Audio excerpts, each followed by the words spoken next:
cooperative banks in India have come a long way over so many decades. However, it somehow missed to catch the buzz of digital transformation.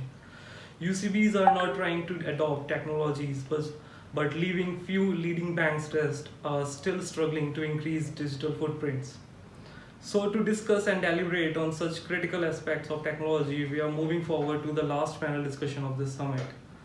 Topic of this panel discussion is increasing digital footprints of cooperative banks, and I'm glad to introduce with the moderator of the panel, Mr. Rahul Patel. He's ID and IS consultant. I'm equally delighted to introduce you with the eminent panelist as well. Mr. Srinivas Rao, he is CIO of Kalupur Commercial Cooperative Bank. Welcome, sir. Mr. Kunal Kharkhanis, he is DGM IT, Saraswat Cooperative Bank. Welcome to you, sir. Mr. Vishal Rathore, he is CIO of NK GSB Bank. A warm welcome to you, sir. Mr. Amartya Singh, he is Director Partnership, Cashtree. Welcome you, sir. Mr. Srirang Shrikanta, he is CEO Yeti Consulting. Welcome to you, sir. Mr. Milind Rajhans, he is Head of Sales, Cooperative Banks, Infosoft Technologies. Welcome to you, sir.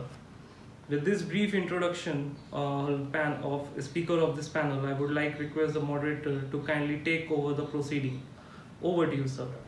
Good afternoon, everyone. Myself, Rahul Patel. I am moderating this panel on cooperative banks and the technology that they're adopting. With me, I have very good distinguished friends as well as veterans from the industry. Let me take this opportunity to introduce each one of them. I'll start off by introducing Kunal. Kunal, over to you. You can tell about all the good things that you're doing at Saraswat. Yeah, thanks, Rahil. Myself, Kunal Karkhanis. I'm a DGM at Saraswat Bank. I look after managing the technology along with creating new innovations for customers as well as for internal users. Also, I look after the digitization process for the bank. Okay, so this is in a nutshell my profile, what I said for Saraswat Bank. Welcome, Kunal. Good to have you here. Second, I'll take on Vishal, who is also a veteran from the industry. He's with NKGSB. Vishal, over to you. If you can take a few moments and introduce yourself, that'd be great. Sure. Thanks, Rahul. I may not be the veteran from the industry yet. I think I have some few more years to go to become a veteran. So banking and finance industry. So I've worked in various industries. Currently, I'm in banking industry. Before this, I was in a government of Maharashtra's NBFC, which is SICOM, State Investment Corporation of Maharashtra. I was CIO there also, and joined NKGSB Bank about 2 years ago now with NKGSB. So I'm CIO at NKGSB right now, and so portfolio consists of except the cyber security, because that is taken care by our CISO. Rest all falls under the CIO flagship. Excellent. Thank you, Vishal, for that introduction. And the reason I told you that you're a veteran is because I can look younger. So welcome again on board. Next, I'll take up Mr. Srinivas Rao, a friend and somebody that I know very well. So Srini, you want to go ahead and introduce yourself? Yeah, thanks, Rahul. I'm Srinivas. So I've joined this Kalupur Bank as CIO about 6 months back. That's in December 2020. So cooperative sector is relatively new to me in that sense. But prior to this, I was in the big banks of the country like Axis, HDFC, ICICI, and SBI. So yeah, getting to grips with the challenges in the cooperative sector. So I hope this will be giving me some insights. Thanks for having me. Yeah. Welcome. Next, I'll introduce you to somebody who used to be at a bank and who has gone on the other side. A good friend of mine, Mr. Milind Rajhans. Milind, over to you if you can introduce yourself. Yeah, good afternoon. Myself, Milind Rajhans. I take care of domestic sales for Infosoft Technologies. Prior to this engagement, I was also, as Rahil told, with the cooperative banks for a period of 25 years odd. So it's good that we are discussing on the same fraternity, and you have given us a chance to present our thoughts into it. Good to have you, Milind. Next, if I can ask Srirang to introduce himself, that would be great. Srirang. Thanks for the opportunity. I've been involved with the financial services industry and the IT function since '99.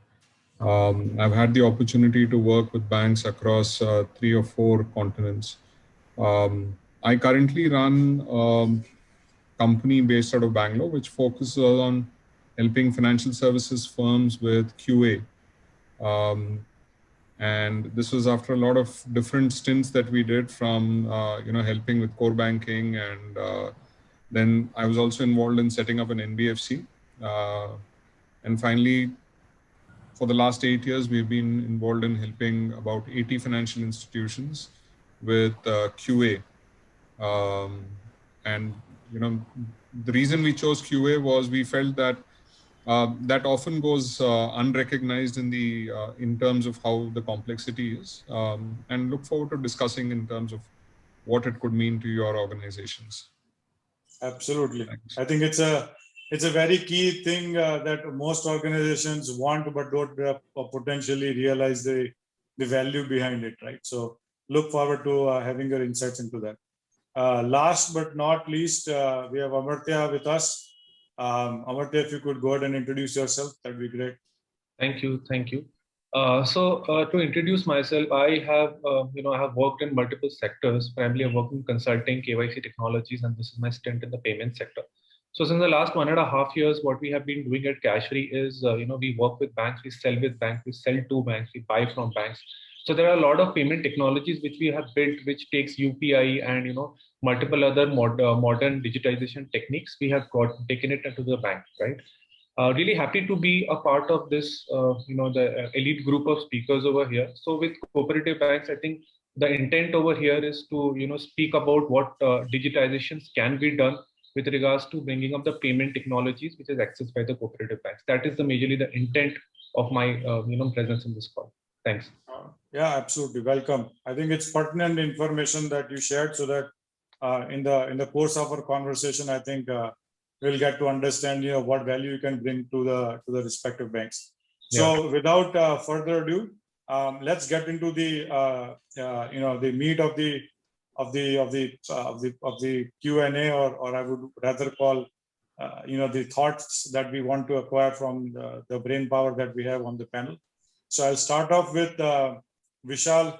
A relevant question industry-wide is that why do you want to embrace digital? And digital has been sort of the expectation around various stakeholders. But the more important question is why now? So Kunal, if we can have, Vishal, if you can have a little bit of thoughts on that, I think that'd be great. Yeah, sure, right. So in digital and why now, right? If that is the question. So first of all, I think that digital, there's no other option or choice, first of all, right? I mean, it's the name of the game. It's the way the business have been shaping up, not only banking, finance sector, but all the sectors, right? Digital is the way, because that is the way we humans are shaping up. If you see our dependency on technology, it is just increasing day by day. I haven't seen, unless you go to some Baba's ashram for 10-15 days and cut off yourself completely from everything. That's the only thing, and we have to pay for that now. If you have to go to some place like that, so getting away from technology is not an option. You will have to depend on technology. If you are a 10-year-old or 5, I have a daughter who's 2-year-old. She can't stay without that iPad or tablet, and maybe even my father, who's now nearing to 70, and he has to have he had to learn the mobile applications and everything. Like yesterday, he was asking her how to download this app and what is Practo, all those things. So there is no option. It has become part of our lives. So digital, if any bank is still thinking, or any company is thinking that shall we go towards digital, I think the bank should start counting its days, or that company should start counting its days, right? So in fact, regulators, our Prime Minister, everybody has been pushing the digital transformation for last many years. cashless economy. So everything is going towards less. So we have serverless, cashless, humanless, artificial intelligence, machine learning. All these things are happening. It's not even that it's going to happen. It is happening. We are going towards cardless. So now in bank, debit card, credit card, everything, they're moving towards UPI transactions. So if you see UPI transactions growth in the last few years, in fact, after COVID, it has just, it's amazing. It's gone to billions of transactions. So shall we think of digital now? Was digital chalu okay? Time ho gaya hai. If you're not on the track, so you better start counting your days. So that is one. Now, that was on the lighter note. On the serious note, yes, as I mentioned that the behavior of customers, right, their lifestyle is changing. Everything needs to be on click of a button. Everything needs to be right at the doorstep, on their fingertips. So this is the kind of economy we are moving towards, all digital economy. So yes, banks for sure have to have a digital transformation strategy in place with a vision of what all things they need to do with prioritization. Obviously, I come from cooperative sector bank, so budget is the most important thing there. So whatever strategy that I present to my board, I have to heavily consider budget, as a main constraint in creating or formulating that strategy. So I hope I'm answering your question. Yeah, absolutely. I think you have good insights. I'll just put in one thing that the Baba comment you made. I think Babas are actually way ahead of everybody else in accepting technology. They have been taking credit card payments over the phone for phone consultations even before the video conferencing boom started. So I think everybody has accepted digital. So banks are obviously no exception to that. You made a great point that in cooperative sector, anything that has to go at a strategic level always has to have a budgetary consciousness tied to it. And there's nobody else on this panel other than Srinivas who can explain that much better. So Srinivas, why do you think digital is important and why now?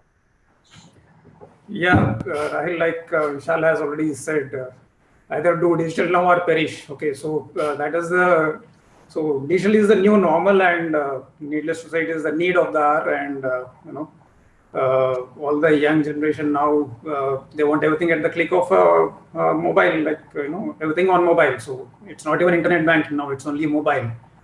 So having said so, in fact, this is already there, and the cooperative sector needs to catch up and catch up fast, because the competition is not there only from the private and large banks, even from non-bank players. There's a lot of competition that we face. So if you don't adopt digital now, then we are just like sitting ducks waiting to be eaten up. Yeah. And if you look at the percentage of transactions, at least in commercial banks and private banks, more than 80% of transactions are through digital channels. So going by that, so we have a lot of ground to catch up. And so if anything, this pandemic has only accelerated that adoption. So I think it's actually we have started late. Now we have a lot of ground to cover up and cover up fast. Yeah, absolutely. Kunal, I think you are at the center of the. Rahil, you have to unmute yourself.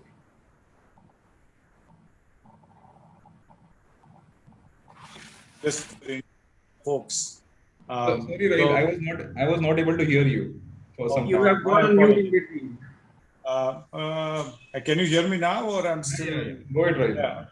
Yeah, no, I was just saying that Kunal, in your introduction, you had mentioned that you look after digital transformation for your internal stakeholders as well as for your customers. So you have clearly identified why digital is important. But if you can elaborate a little bit more and say why now and why this sudden sort of concentrated efforts towards going digital. Okay, so Rahil, in our organization, in fact, we started digital journey around 5 years back. Okay, and there was a big turn or a big change which we faced was the demonetization, which forced everyone to go for a digitalization. That was the first milestone, or what you could say, that was a laying stone for that, so that we started our digitalization journey since 2006. Okay. Thereafter, what we observed, initially when we went for digitization, there was a jump in the cost. The capex and opex was on the rise. But however, after a couple of years, we started getting the fruits of that. We started getting the benefits. And today, if you see the what COVID has forced everyone for digitization, all today see this conference which is going on in an e-conference sort of mode. But today, customers are more demanding. Okay, so here the customers are look the UPI, the tag, fast tag, what has done for the entire country. Now customers are compelling us to go for digitization. They always come into a mode where they compare any bank like Saraswat Bank with any private bank, any PSU or any other peers, and they come out. This is look, this bank is giving this. Why not you? Look, this bank is sanctioning a loan within a 30 minutes. Why not Saraswat Bank is sanctioning? Why it is taking some 2 hours, 3 hours, 4 hours, whatever could be. So now customers are compelling us to go for digitization. That is the first thing. Secondly, what we have observed ki over a period of time, the cost of running a technology department like us, being running a information technology, digital banking, and the cost is always on the rise. But when we start comparing the actual ROI as compared to the running cost as well as the benefits or the actual returns coming out of digitization, it has given immense benefit to the bank. It has given immense. In fact, previously when the MDR was scrapped by the government of India for debit cards or UPI, still today also I always see my green figures in my digital banking. That is what is compelled the bank to go for digitization. And obviously after this pandemic, new competition coming from small finance bank, new competition coming from NBFC and whatever could be the names, Neo Bank, whatever. Now it is imperative for the bank to go for digitization. It is like now you have to perform or perish. That's the only keyword in front of us. Yeah, you are the second person to say that, so it must be very important. So having said that, we have somebody here who only plays in digital and enables banks to kind of go digital. So we have not only one but two people helping with that. So I'll first go to Amartya and kind of say how we can kind of jump in and help the banks that are on this digital journey through whatever offerings that they have, and then subsequently I'll also ask Milind to kind of answer that as well, along with the original question as to why digital and why now. Over to you, Amartya. Yeah, thanks, Rahil.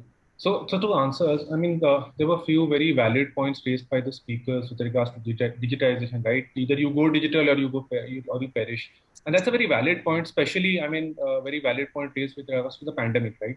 So post-pandemic, there have been some changes in the consumer behavior. If you see with regards, especially with regards to payments, right? So if you look at payments, UPI, as was mentioned, UPI has been one of the biggest market leaders in the entire payments industry. NPCI is very gung ho about UPI the entire, now it's in such a way that the volumes are so high. Now their focus is on, to decrease the kind of failures and, that kind of technology. Like cybersecurity is a focus right now on UPI, right? So that is the next step towards, coming out of the pandemic situation. So UPI is one focus area which has become very big post pandemic. Second is, the affordability stack, the buy now, pay later.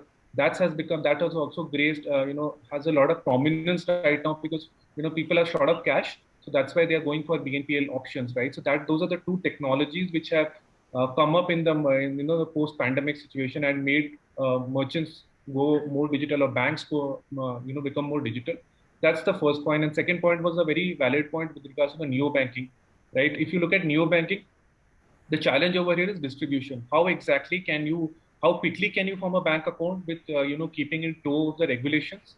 Whatever RBI has the regulations, how can you quickly open bank account? How can you do the video KYC, which RBI announced? All these are in line with, providing this basic banking services to more and more customers. That kind of penetration is being seen. The third challenge, which I have, we work with a few cooperative banks. One major challenge we have seen with cooperative banks is the digitization requirement. Like how exactly are they going to go digital? So they have a certain dependency on the private sector banks, in terms of having those kind of licenses which are an RBI mandates. So there, as was mentioned, the capex and opex requirement to go over is very high. So what the need of the hour is to provide us as simple and easy to use solutioning like a simple dashboard, where they can do anything and everything that that they want to do in terms of payments, collecting money, sending money, right? So I think that is the third angle towards providing a simple, easy to use solutioning, which any cooperative bank can do without having any OPEX or CAPEX expenditure or depending upon any technology providers. So that's, I think, the three major, takeaways that we have observed after working with cooperative banks during the pandemic situation. Yeah, I like the way you said that, no capex and no opex, and it resonates with the name of your company, which is cash free. All right, Milind, over to you. What are your thoughts on it? Yeah, I mean, I fully agree, which my colleague panelists have emphasized on. See, it is not now nice to have, or you may say be competitive kind of thing for the banks. It is now a matter of visibility where you are there or not. See, I mean, the strategies like wait and see. Then we are fast followers of digitization, or you may say we are not digital, so we are secure kind of strategy no longer will be valid now. So it is proactivity, flexibility, agility wins the day nowadays. Nobody can expect millennials, say, for example, the people, I mean, the customers, those are 18 plus, they will come to the bank, fulfill all your manual processes and do their transaction banking and all. So they are basically enticed and, what you can say, they are likely to have, incomparable experience across their needs. So another very important factor which I would like to emphasize on it, most of the customers are aware about what kind of digital services are there in the market. The basic point here is the speed and accuracy they need. They need a personalized experience. So that is where I believe, banks nowadays, most of the banks are focusing anyway, but they have to emphasize on these factors where it is, need of an hour and need of the customer as well. Yeah, I think very, very great point. I think you correctly stated that speed and accuracy both are important, and accuracy only comes in when you have thoroughly tested the systems that you put out in production, which gives me the opportunity to introduce Srirang to the conversation, because he primarily focuses on Q&A only. So Srirang, your thoughts around this? I think all the panelists have spoken in terms of what digitalization means. From my perspective, we are at a vicious circle. If you're not there, then you will see a lowering of your deposits, and therefore even acquisition of assets becomes tougher in this day and age. Essentially because people don't want to spend the time with an unknown person doing KYC kind of stuff, even if they want a loan. And there is enough market competition out there to give them access to liability products where payments and access to funds is fairly simple. And if we have to compete in this market, we have to be, those have become the bare minimum, access to funds in a digital manner where I can make payments to the grocery store, I can make payments to a Practo, which we spoke about earlier. All of this is through the UPI app, through digital payments methods. And, I think it is a basic cost of business that we have to consider it, and it's not a frill. The ability to provide digital transactions to clients, acquire customers digitally and service them digitally. Makes sense. Which brings me to the follow-on question to the panelist. Again, I'll go to Vishal first. Vishal, what are some of the initiatives that you're taking on now? I know the journey begins, for every bank at a different stage in life. Since you have joined them, 2 years back, or what kind of new things that you're bringing to the bank, and what are some of the initiatives that you are going to take forward, let's say in the next 2 to 3 years? Right, Rahil. So as you mentioned, Rahil, that every bank is at a different stage in digitization, and thus you have to have a different strategy for execution for digital transformation, right? After I joined, the first step was for me to do a complete assessment of the as is or the current infrastructure that the bank had. And post we did that, there was certain presentation which was made to the board wherein I explained them a 2-year roadmap in which I presented them along with a proper, ballpark budget at the same time, where I tried to tie each and every milestone with a business outcome, a measurable business outcome. Right? So otherwise, just because everybody is doing, you also start digital banking, start to give loans in 30 minutes or 3 minutes, whatever, and then your backend infrastructure is still not developed. So what will happen is now, which had happened actually with the few of the largest banks, I would say, I would not name them, but where I personally had applied for, a digital bank account for my wife, and which was opened immediately. Within few minutes, I got an email also that the account has been opened. And after some time, we transferred certain, small amount of fund to C, and then the account went into frozen mode or freeze mode. And we could not do any further transactions. So upon calling the relationship manager, we found out that there is some problem and they are trying to resolve it. It's a very generic answer which I got. And then, and it is probably the third largest private sector bank, I would say. You might all guess. And I was very much surprised. Then why did you open the account at the first stage when you don't have the backend process streamlined? And this is what I was finding pretty much, in the larger banks setups who had, they obviously who have a lot of money to invest, and they probably to become the first person, first company to implement and all in that phase, they ran and they did the implementation. But these were certain outcomes which customers were facing. So obviously I had a learning from there. So what my strategy had in like what I had in my mind when I created the strategy was, first of all, let's build and see the fundamental blocks which are required to be a digital bank. Okay. There are certain fundamental blocks which is technology and non-technology combined. So that comes basically from my consulting background when I used to be concerned with HP at the point of time. So the technology block, which obviously it consists of your hardware, your network, and your other infrastructure, your cyber security. All these components need to be in place, because the more digital you go, your contact surface increases, right, with your bank. So as the contact surface increases, the attack surface also increases. So obviously your cyber security strategy needs to be in place. So that is one part, which is the technology part. Obviously, apart from that, there has to be processes. What processes have been followed in your bank for so many years? Changing those processes overnight is obviously not possible. So you take one process at a time, two processes at a time, and you have to break it down in terms of the ROI at the same time. If you're streamlining a process, let's say you're integrating certain application with your Finacle or your core banking system, whichever core banking system you have. Once you integrate, there will be certain steps which will get reduced. So are you going to reduce manpower also? So a lot of things you have to get into. So the second block was the processes. And obviously third block of it was creating awareness.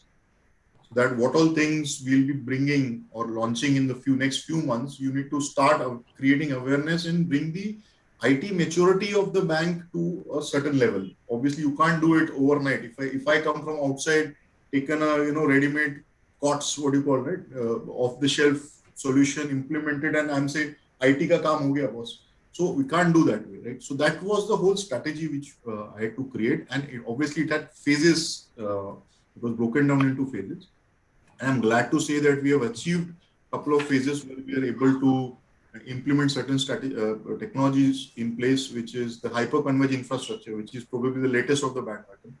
We replaced all the network, the MPLS network of our bank and upgraded it to SD-WAN, which helped us to reduce our MPLS network cost to a lot of, to a lower levels, and probably around about 60%, I would say 60 to 70% reduction.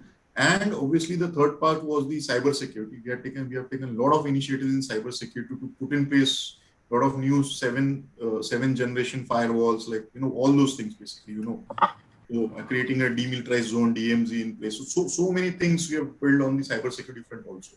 So now, once this phase is completed, now the next obvious level would be to bring in the applications which would sit on top of this layer and create a smooth, streamlined, a process which will then make sense where if a person is applied to open a new bank account online, so that gets opened within whatever minutes that we are saying, minutes or hours, whatever. And at the same time, he's getting all the other benefits, right? Because there are so many things which we do in the back end.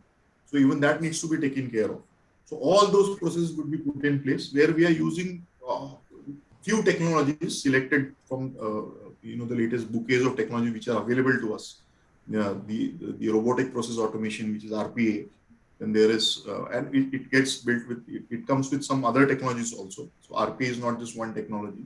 So that's RPA is in place. So I don't want to get into details of technology, but so overall what I'm trying to tell you is that technology strategy, a digital strategy must be broken down into pieces, and each of those deliverables need to be tied with the specific objectives, which overall, when you see, should combine and converge to and be aligned with your business strategy, what all your business wants to achieve in next 3 years. So there's so much of GAN basically which goes behind it.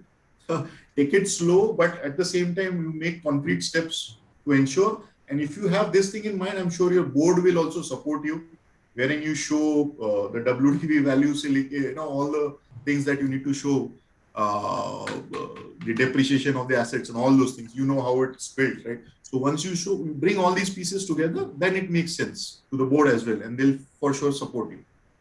Sure. Thank you, Vishal. I think that was good to know that you have put in all this effort to kind of build the highway first and then worry about the cars that are going to go on it. Exactly. So Kunal, you mentioned that you started building the highway 5 years ago. So it would be interesting to see what's up your sleeves for the next 2 years or so that you plan to put out. Okay, so Rahil, as I mentioned, we started this journey quite 5 years back, where we initially concentrated on the payment systems. Okay, the payment systems and customer interfaces we started. At the same time, we started building or automating our internal processes. So there are a couple of robotic processes which is currently also running in my organization. So because since we recently migrated to Finacle, so what we thought, let us piggyback on this robotic process, the framework which we already have, and try to create a hybrid platform wherein multiple processes. Look, when we talk of a bank, there are multiple business applications running. The account opening process is a separate one. The loan origination is a separate one. The core banking itself runs in a separate. But somewhere this needs to be converged. There are certainly data sharing between happening over there. I'm not talking from an API perspective, but it is more from a data which is exported, the documentation, the scanned forms, and all those things. So we are working parallelly. There is a team which is working on a robotic process automation to figure out which all processes. It is not from reducing the head count, which is looking after the process. It is more from bringing accuracy, creating a value to over there, and reduction of overheads on that. So we are working on that journey, and probably we have a certain planned roadmap for next 9 or 10 months or so, wherein we propose to create 25 odd processes, which is more from a repetitive sort of thing, time consuming, which requires a lot of accuracy to be automated under the robotic framework. So that's one. Okay. Secondly, we are also working on customer experience touch points. So wherein I'll just, when we started our digital journey, it was more from a launching of a product, creating a payment system, providing that access to the customer and whatever. But now we are going a little step ahead, wherein we want to work and figure out what would be a frictionless journey for a customer. Wherein, as we mentioned, there should be a 2-tap clicks and the payment should go through and all those things. So we are trying to create a customer experience layout wherein a customer gets an omni-channel experience. If not exactly the omni-channel, but at least a more intuitive experience to a customer. So that is, secondly, we are working. Obviously, this is a maturity curve which we are working on, and it may take some time to get to the maturity level. Obviously, I don't know, along the journey, there are certain new processes, new touch points which may come in. So Obviously, that is the second part. Okay. And thirdly, obviously, as I mentioned, look, now it is not a competitive world. It is more from a collaborative sort of thing, wherein we need to work with our peers, where we need to work with our fintechs, we need to work with neobanks and all those things. So we are also working on an open API stack, okay, wherein we would be providing on-time sandboxing to a fintech partner. Maybe open APIs are made available along with the security protocols and all those things, definitely, which will work. So this is something which we are working, because today everyone wants to connect to a financial institution. Maybe it could be a account opening, it could be a payment system, it could be a remittance, it could be a lending also. So now this is where the journey comes in. Today, I'll give an example. We came out with a credit card some couple of years back, 2018 or sometime we launched our credit cards. Now, the sourcing of credit cards was basically happening through our service outlets across 5 or 6 states. But the number which were coming were not very encouraging, to be very honest. Obviously, there could be multiple parameters on the credit score or whatever could be the thing. But now it is more from, let's tie up with a fintech which can create a sourcing sort of thing. Okay. Okay, so then it is like from 100 applications, I used to sanction 60 or 70 applications were getting sanctioned. Now, if 1,000 applicants start flowing in, whether the technology is efficient enough, adequate enough to handle this many load, and obviously it will definitely turn around into business. Wherever the business is coming, obviously they're going to fund the technology. It's a trade-off sort of thing going on. Anyways, so this is one. And lastly, we have invested heavily in the cybersecurity front also. Okay, obviously that is not overseen by me, but somehow there are a lot of processes, lot of technologies getting implemented. It is DLP, it could be proxy, whatever you name of a technology. Now we are also working on a SOC sort of thing. So there are a lot of things which are going on currently in the organization. Yeah, I missed one part. 6 months or 1 year back, we also started with the cloud journey.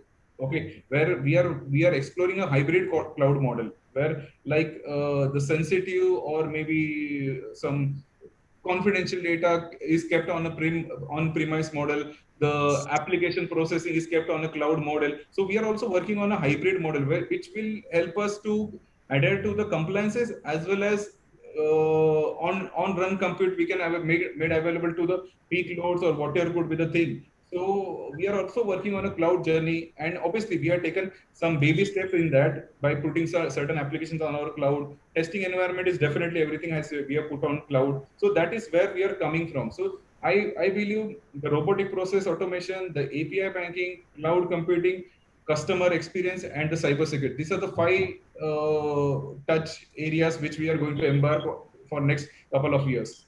Oh, that's great. I think you covered almost everything that anybody would want to do it these days. So that's great. Srinivas, over to you. Yeah. What are some of the things that you are doing? Well, Rahil, so most of my co-panelists have already covered. So let me try and bring in my perspective here. So yeah, for any digital strategy to succeed, you need to have the right products in place, and you need to understand your customer requirements. Like one of the panelists rightly said, personalization is the key. So it's not that you offer any product and customers will pick up. So the personalization is absolutely important. So you need to have the right products for your segment of customers. You need to understand your customer behavior, and you need to have your back-end process also aligned to that. So it doesn't just make sense to put up a onboarding platform without having your back-end processes aligned to that. If you just open an account and if the customer can't use it, it doesn't make any sense, right? So you need to have your processes re-engineered at the back end. And the other important thing is this core banking like Finacle and all, these are all monolithic systems. So for any digital strategy to succeed and keep it nimble and agile, you need to have the APIs in place. So that is one of the key things I feel, and actually we are working on that, building the APIs for all this digital initiatives which we are planning. And a lot of these systems which we developed in-house over a period of time are sort of silos. So they don't talk to each other. So we are trying to break down those silos, bring in straight-through processing, make services available wherever required.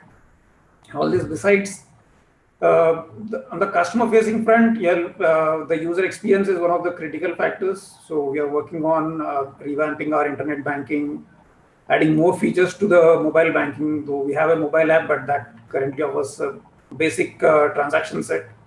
So we are having a roadmap for the next 12 to 18 months to bring in more features so that most of the banking could be done through the mobile. We are also having plans drawn up for digital onboarding and some analytics solutions we are looking at for for understanding the customer behavior and getting insights into what actually the customers want and where exactly we need to put our technology and solutions in. At the same time, a lot of initiatives on the cyber security front. There's one document released by RBI last year in September, which gives us the guiding principles, actually what all you need to consider, including your board oversight and governance and service availability, managing your IT assets and all that. So that is the Bible sort of for us. So we made a vision document for the next 2 to 3 years, and with these kind of initiatives outlined. So we are putting the foundation, the building blocks in place. Like I said, the APIs and the other infrastructure, the right middlewares, enabling the straight-through processing, improving the back office functions, re-engineering the process where there are a lot of manual interventions. So those are the kind of initiatives which we are on currently. Excellent. So Milind, now over to you, because you have heard the panelists. I think there are some common themes that are coming across. So where can you or your company, for that matter, add value, and and your also thoughts that why has this become sort of the common theme across cooperative sector? Yeah, thanks, Srinivas. I believe on lighter note, we are equipped enough to resolve your all sorts of difficulties which you have just now explored from lighter note. Beside this, what we are receiving the request from various banking, specifically urban cooperatives, digital onboarding of customer solutions, people now, banks have started requesting for. In fact, we are getting good inquiries on this particular fund. See, this is not basically a problem of pandemic. Nowadays, people expect such type of digitization by the banks because of, as I told you earlier, because of only speed and accuracy. Nobody would like to invest their entire day for an onboarding of in the bank. So that is one. See, basically, what is happening is elimination of paper is one thing. Second, banks are also finding these digitization processes much less risky than paper processes. That is also very importantly. And third, my colleagues, they are talking about security and all. So nowadays, starting from credit risk measurement, control, and all sorts of their internal assessments are now being consolidated by help of data, then its related analytics, and you can say new age technologies. So that is also not there. They are keeping certain pace on security and privacy issues. That is also there. And for adoption, there are multiple ways nowadays available. See, for example, we are providing on-premise services as well as it is all those digital products and services are also available as a part of ASP. If banks would like to have hybrid model, that is also there. So my point here is it's not that the source is not available. It is how you are thinking to adopt it is the matter of concern. Yeah. Then in general, UPI, mobile banking is anyway there. Bharat bill payment is anyway there. Banks can also think, see, what I observed is smaller banks, smaller or mid-sized banks, they are finding at certain extent difficult to onboard such type of services. Why? Because each type of such services, carries a regulation. and of course, cyber security risks are anyway there. But at the same time, they have the sponsorship models available. They can host, I mean, for infrastructural challenges, they can rely on the service provider like us. We have all sorts of facilities available, and we can onboard such type of banks, and provide the service. Another thing which I am observing is digital lending also gaining much significance nowadays. So banks are behind that. All sorts of these manual processes has to be digitized, and beside this, documentations also, banks are now started digitizing the documentation as well. I mean internal physical documents and all. So these are the technologies now being adopted beside buzzwords of mobile banking, internet, UPI, and all. Yeah, makes sense. Thank you for that. So Srirang, I'll come to you because you help 50 plus organizations kind of go through their quality iterations to ultimately have their customers experience the product or the application in the best possible manner. What are you seeing banks asking of you when you engage with them? Yeah, so there are a couple of themes which we have seen as we've started working on digital assignments. One is that very quickly, CIOs start to understand that they are now becoming product owners. And a product owner means that there is a life cycle of what is the digital offering, how are you going to promote, how are you going to build more and more capabilities, features onto this offering, how are you going to ensure an ROI on this specific offering by bringing in more and more usage of the channel, because the channel cost means nothing if there aren't enough people using the platform, right? And coming back to, I think what Kunal said, that the cost of delivery reduces, but it doesn't reduce in year one. It reduces when you have more and more people adopt this, which reduces the load on your branch network, which reduces the load on your physical network, and people are self-serving themselves using digital platforms for a lot of common things. And some of the themes which means is that CIOs are now taking a 5, 6, 10-year view of saying, what is it that I need to put in place so that I'm able to innovate for the next 5 years? There are some things which I'm going to do just to keep up with the competition, but there are some things which I'm going to do in order to be unique in my customer segment. So how do you predict those things? How do you use those things? Second is, someone talked about user experience. I think that is paramount in terms of digital platforms, because it's very easy for people to get bored with the user experience, which is difficult to use, and they don't want to. And there goes the end of your digital investments, because people are going to stop using it. And there are some simple stuff around this. How long does it take to load? How does it work on my mobile phone? How does it work when is it something I can access in my language? So we've had banks come to us and say, can you look at this? Can you look at my new mobile app, run it across 100 different devices, just the initial login process, and tell me, is it performing consistently? Is it something? So there are, when you look at performance, you look at performance either on the device side or on the server side. And there is a lot of emphasis, which is, banks are very comfortable with emphasis on the server side, because that's something that we have done for a very long time. But now, how the customization, the experience at an individual customer level, and what you suddenly realize is you have a wide variety of environments. The mobile phone is so fragmented. Is it possible for you to validate whether the screen comes up in the same fashion? Does it take the same amount of time? If I switch between English and Marathi and Kannada, is it the same user experience that I get?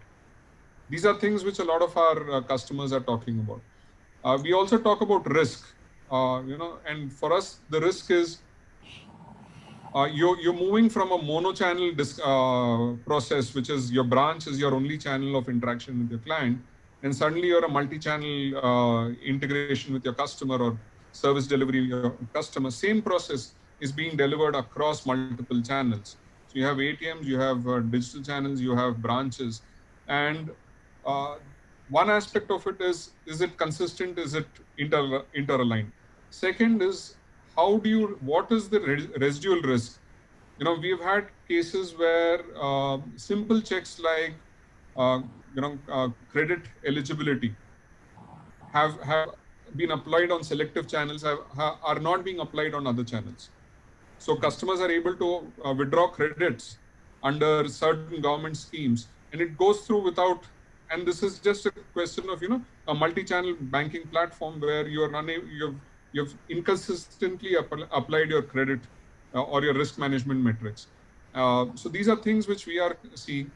API is something that we have seen a lot of interaction in the last 1 month, where banks are talking about exposing upwards of 1,000 APIs to their partner networks, and they are asking us to put in place infrastructure which validates all of these things on an ongoing basis. So the big challenge to a CIO is that someone's going to put in a patch somewhere, and I have so many interconnected platforms. How do I ensure that none of these break down? How do I ensure that quality of service remains for everyone? Because whether we like it or not, today the reputation of a bank is to a large extent determined based on the availability and accessibility of its digital platforms.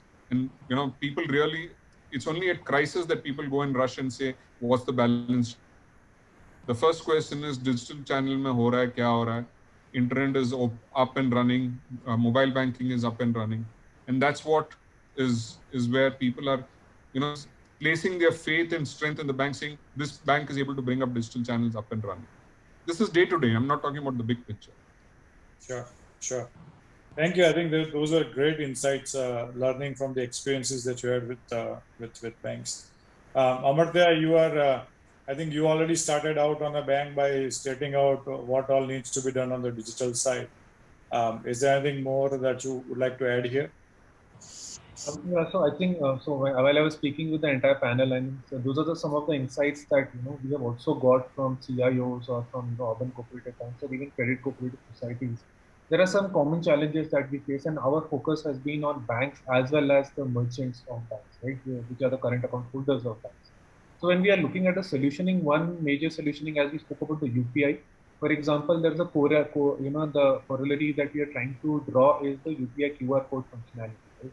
Which is a very big hit. Case in point is we have set up a solutioning for Harit Vegetable Society under Bihar Cooperative Bank, wherein all the mandis are getting currently digitized, which which makes the process more digitized, which connects the farmers with the buyers. The process becomes much more seamless. There are no intermediaries.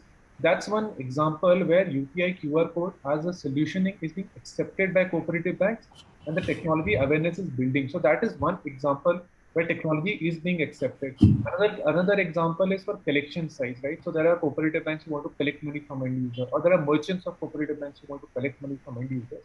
They cannot do the integration, right? So all they want is a simple, easy to use dashboard where they can create payment links and just collect money. So those are all the changes that we are seeing, in terms of acceptance of digitization, especially in payments. And even I was surprised with the extent of the knowledge. One example is the Visa SafeClick, right? In the Visa SafeClick, there is no OTP requirement for less than 2,000, payment for cards. That's a Visa product. So that everybody was, aware of and wanted to integrate it. That's the kind of technology innovation and awareness that is being built up at cooperative banks at different levels. That's one point I want to highlight. Second point I want to highlight, which we spoke about a lot, is the open banking APIs, which correlates with the banking as a service. That's one solutioning that we have been working upon, and it was very rightly said, with regards to the compliance about the KYC guidelines. How is the distribution going to be done? Who are the correct users, right? Or how are you going to expose lending, insurance as a service? Recurring debits as a service. I think banking as a service has been very well accepted, especially by the urban cooperative banks who are working on open banking APIs and trying to make the solution more and more distributed. That's the second piece, and third piece with regards to the white labeling. So that is one solutioning with regards to the capex and opex requirements of banks, right? So whenever a bank wants to go for a specific technology, if there are service providers who can provide them a white labeling solution which acts like a plug and play solution, the banks will mostly go ahead assuming that cyber security and the entire security is handled properly, and the consumer requirements are also handled properly. So that is where the entire white labeling solutioning are running. Are a big hit. There are guys like who are building switches for cooperative banks. It can be under an NFS kind of a switch, UPS switches. So those all white labeling solutionings are becoming a big hit amongst banks, because the banks are seeing there is a strong requirement for working with a service provider and having a plug and play solution inbuilt into the banking software. So I think these three are some of the innovative innovations, or the new age steps that has been taken, and which we see with cooperative banks. Yeah, but that makes sense. I think it all pans out to the whole notion of going digital, but going digital and innovating on digital as well. So I think what you stated rightly aligns with that. Since we are at the tail end of our timeline, I'll give each of the guys maybe a minute or so to kind of give their closing remarks, and then we can go on to a Q&A from if we have received any questions from the audience. So if I can request Vishal again to kind of give his closing remarks again, try to keep it in a minute or so. Thanks, Rahil.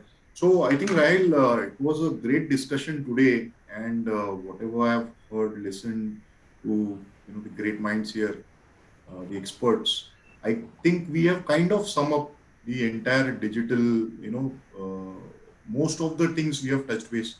A few key points which I have noted in my mind right now is what Kunal was saying, that nowadays it's about collaboration. So banks are, those days are gone, like all banks are our competitors, especially cooperative sector, right? The weaker ones, they're not, I wouldn't say weaker ones, but the cooperative sector itself is little different. We are governed by two laws. We are governed by RBI, we are governed by state government also, right? So Companies Act completely doesn't, no cooperative bank follows Companies Act 2013. Anyway, so point is, cooperative banks have kind of come together, especially because of this digitization pressure on them. Digital journey is a costly journey. It is not everyone's cup of tea. There are total 1,551 cooperative banks in India, of which there are 35 UCBs, and of which we are in top 10 cooperative banks, I would say. Kalupur Bank has given super unaudited results this year as well, like every year they do. So we certainly, these few banks, cooperative banks, have certain advantage. But still, we do have a close knit group of all the CIOs of these cooperative sector banks, and we do look for opportunities to collaborate on a lot of things. Even if it's buying, some Oracle licenses or negotiating with some, big vendor, whoever, right? So we do come together because that's the need of the hour, right? Cooperative banks, we all need to be on the digital journey at the same time looking at our budgets. So collaboration was one great thing. And I think then we touch base on a lot of technology aspects, right? Amartya touch base on a lot of good aspects like banking as a service, or utilizing, these digital initiatives in the best manner. Milind has spoken about it. Shiren has spoken about it. Rao sir has also spoken. So I think overall, we've touched base on most of the digital aspects. That's how I would sum up. Oh, thank you for that. Milind, I'll ask you again to kind of give your closing thoughts as well, because you have heard the panel, and it would be good to see what you have gained or what you would like to see. Yeah, basically, see, everybody here, they are aware that in what fashion they have to orchestrate the internal technology portfolio while, facing the current challenges before the banking segment. Right, but at the same time, see, certain banking organization also thinks about, is it really affordable? Is it secured? Or is it, how do I ensure the product quality and all? So my point here is, see, the answer for this question is yes, anyway, we are there to serve you. That is true, but at the same time, careful assessment of the requirement is one very, very important aspect. Need to identify right potential for the right services which is being planned. And at the same time, whether we have proper grievance redressal mechanism is planned behind that. So that is one. And see, channels and all, everybody would like to go it for. So nothing new about it. But at the same time, are we really evaluating it properly? See, most of the organizations, I mean, which I can tell, I mean, there's a small organizations.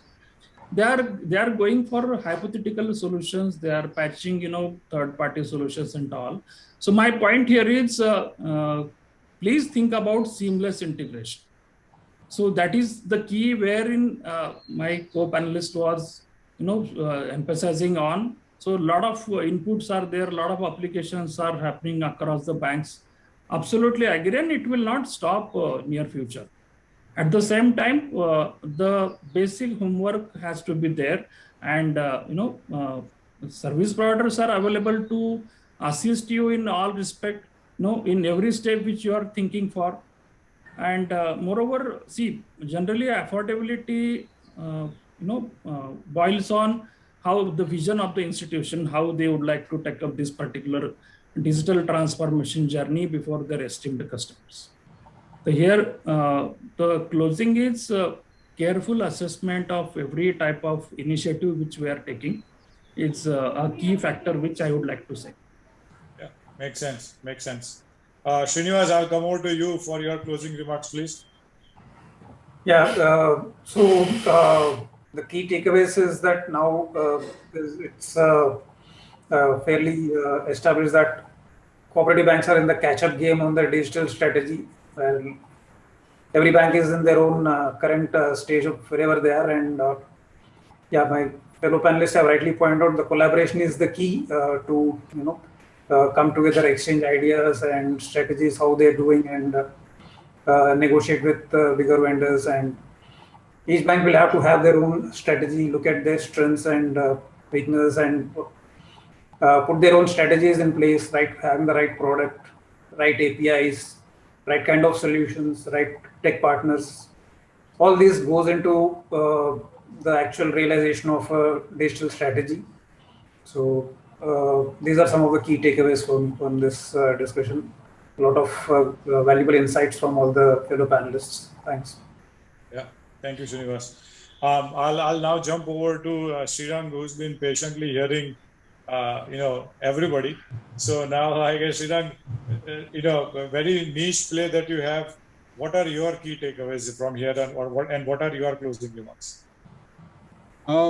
First of all, I was, the kind of panel discussion we've had today has been very interesting. It is, I learned a lot in terms of how the UCBs are leveraging APIs, and Vishal talked about moving to cloud, and Kunal talked about having a hybrid cloud presence and so on. And I think all of, I've learned a lot in terms of what is it that the challenges that are being faced in the sector. Hopefully we get to interact a lot more with the people. Yeah, thank you. I think I'm sure you can add value to a lot of organizations. So thank you for being on the panel. Amartya, I'm going to throw back to you because you joined last, so you get the last word, I guess. Okay, thanks. That seems to be like a good thing to give to someone who's not late. Thanks everyone. Very valuable insights. Came to know across a lot of things from everyone. Milind focused on the new banking piece, Srirang on the UPI payments, digital apps, right? Kunal spoke about the importance of the UI UX piece. Vishal spoke about how the roadmap, becomes very important to strategize. I think very valuable insights. One major insight is, with regards to combination of providing the most simple solution which will work, keeping in mind the compliance and cybersecurity. If these three things are taken care of, any digitization technology will work in my opinion. Thanks, thanks for providing this opportunity. Very, very good. Yeah, thank you again, Amartya. So, team again, Vishal, Kunal, Srinivas, Sriram, Milind, and Amartya. This was a great conversation. Thank you for allowing me to host it and moderate it. I'm glad that we were able to bring all of you guys together to share your thoughts and probably learn from each other. But more importantly, get to know each other by face since we cannot visit each other. So we can take the conversations offline as well. And I'm sure that this will add value to the listeners as well. It was a great panel discussion. Thank you, speakers, for making this panel very interesting and informative. Thank you, Rahel sir, for being such a wonderful moderator. Thank you all of you once again.